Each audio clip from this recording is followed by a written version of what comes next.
Bismillahirrahmanirrahim. Perkenalkan, nama saya Fajar Fauzan. Saya mahasiswa dari Universitas Pamulang dengan NIM 2110101500124. Pada kesempatan kali ini, saya ingin mempresentasikan tugas latihan pengabdian kepada masyarakat untuk mata kuliah Bahasa Indonesia. Assalamualaikum warahmatullahi wabarakatuh. Bismillahirrahmanirrahim. Alhamdulillahirabbil alamin. Assalatu wassalamu ala asrofil anbiya'i wal mursalin wa ala alihi washabihi ajmain, amma ba'du. Yang saya hormati Bapak Kepala Desa beserta perangkatnya, yang saya muliakan dosen pendamping mahasiswa PKM dari kampus Universitas Pamulang, yang saya hormati para alim ulama dan tokoh masyarakat Desa Peserjaya, yang saya banggakan Ketua Karang Taruna beserta anggotanya, dan yang saya banggakan teman-teman mahasiswa PKM. Selamat pagi dan salam sejahtera bagi kita semua. Pertama-tama, marilah kita bersama mengucapkan syukur kepada Tuhan Yang Maha Kuasa, karena berkat kuasa-Nya lah kita dapat berkumpul di sini di acara yang mulia ini. Dan atas izin Allah lah kami mahasiswa dari kampus Universitas Pamulang, Fakultas Teknik, jurusan Teknik Elektro yang ditugaskan di desa yang tercinta ini. Dan dengan nikmatnya lah kita semua masih bisa melakukan segala aktivitas ini. Salawat dan salam tidak lupa mari kita sanjungkan pada Nabi besar kita, Nabi Muhammad SAW, kepada keluarga, sahabat, dan pengikutnya, hingga sampai pada kita semua.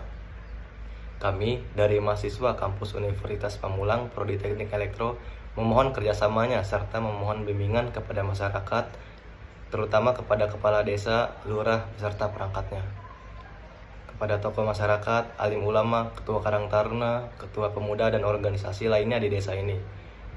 Bahwasanya kami adalah seorang pelajar mahasiswa yang dalam hal ini adalah seorang yang kurang berpengalaman dalam terjun di masyarakat. Kami beserta teman-teman kelompok mahasiswa PKM berharap banyak kepada lapisan masyarakat desa ini kiranya untuk menerima kami sebagai seorang pelajar yang sedang menjalankan program tugas kuliah yang kami jalani saat ini. Di sini saya akan menjelaskan isi daripada pidato ini. Pada saat ini, kapasitas listrik di Indonesia belum mencukupi untuk melayani seluruh wilayah di Indonesia. Permintaan listrik di Indonesia tercatat terus meningkat, yaitu 10% hingga 15% per tahun. Namun, pembangunan yang pembangkit listrik masih kurang. Sebagai imbasnya, PLN melakukan pemadaman bergilir yang tentu saja merugikan konsumen. Pemanfaatan sistem pembangkit listrik tenaga surya atau yang biasa kita kenal PLTS bisa menjadi solusi dalam menghadapi ancaman krisis listrik. Sistem pembangkitan listrik yang menggunakan panel surya atau dikenal juga dengan panel solar menjadi sumber energi yang ramah lingkungan. PLTS dengan panel solar yang dipasang di atap semakin populer dan berkembang di masyarakat. Sistem ini dinilai mudah diimplementasikan, sederhana, dan kapasitasnya bisa disesuaikan dengan luas atap.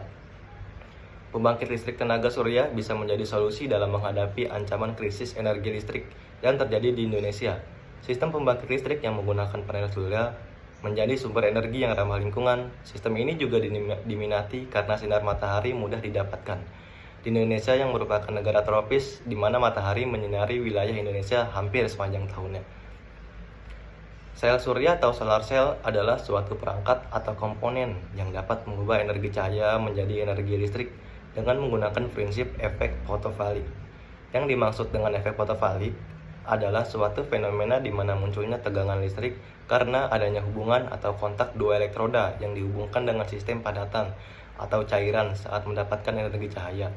Oleh karena itu, sel surya atau solar cell disebut juga dengan sel fotovoltaik.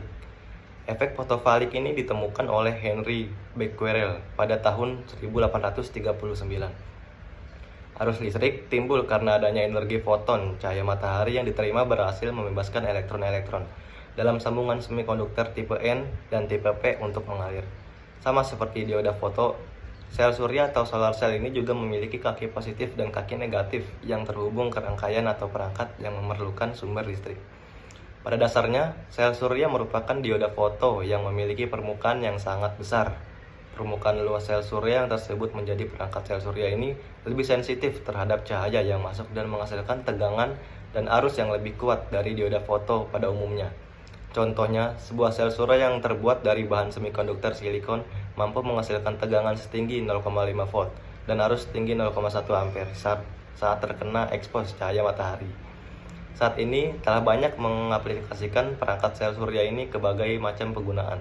mulai dari sumber listrik untuk kalkulator, mainan, pengisi baterai hingga ke pembangkit listrik, dan bahkan sebagai sumber listrik untuk menggerakkan satelit yang mengorbit bumi kita. Secara umum, setiap panel listrik tenaga surya terdiri dari beberapa komponen sebagai berikut. Yang pertama adalah panel surya yang berfungsi mengubah sinar matahari menjadi energi listrik. Yang dihasilkan panel surya ini masih memiliki arus searah atau arus DC. Yang kedua adalah solar charger. Kontrol alat ini berfungsi untuk mengatur dan menstabilkan tegangan listrik yang dihasilkan oleh panel surya. Energi listrik dari controller ini terbagi menjadi dua, yaitu peralatan rumah tangga yang menggunakan arus searah atau DC dan juga menuju ke baterai untuk disimpan. Ada pula yang ketiga, baterai atau aki yang berfungsi untuk menyimpan energi listrik. Baterai ini juga berguna untuk penggunaan energi listrik pada saat ada sinar matahari. Misalnya juga saat malam hari, baterai juga digunakan untuk mengumpulkan energi listrik searah dari panel surya sebelum diubah menjadi arus bolak-balik oleh inverter. Dan yang terakhir ada inverter. Inverter adalah perangkat yang berfungsi untuk mengubah arus searah dari baterai menjadi arus bolak-balik atau arus AC. Inverter ini digunakan karena pada umumnya peralatan rumah tangga menggunakan arus bolak-balik. Setelah dari inverter ini, arus listrik siap untuk digunakan pada peralatan listrik seperti lampu dan televisi. Yang kelima adalah peralatan yang lainnya pada kabel-kabel koneksi bracket dan lain sebagainya. Dan cara kerjanya, sinar matahari terdiri dari partikel sangat kecil yang disebut dengan foton. Ketika terkena sinar matahari, foton yang merupakan partikel sinar matahari tersebut menghantam atau atom semikonduktor sel surya sehingga menimbulkan energi yang cukup besar untuk memisahkan elektron dari struktur atomnya. Elektron yang terpisah dan bermuatan negatif tersebut akan bebas bergerak pada daerah pita konduksi dari material semikonduktor. Atom yang kehilangan elektron tersebut akan terjadi kekosongan pada strukturnya. Kekosongan tersebut dinamakan dengan hole dengan muatan positif. Daerah semikonduktor dengan elektron bebas ini bersifat negatif dan bertindak sebagai pendonor elektron. Daerah semikonduktor ini disebut dengan semikonduktor tipe N, sedangkan daerah semikonduktor dengan hole bersifat positif dan bertindak sebagai penerima atau aseptor yang dinamakan dengan semikonduktor tipe N.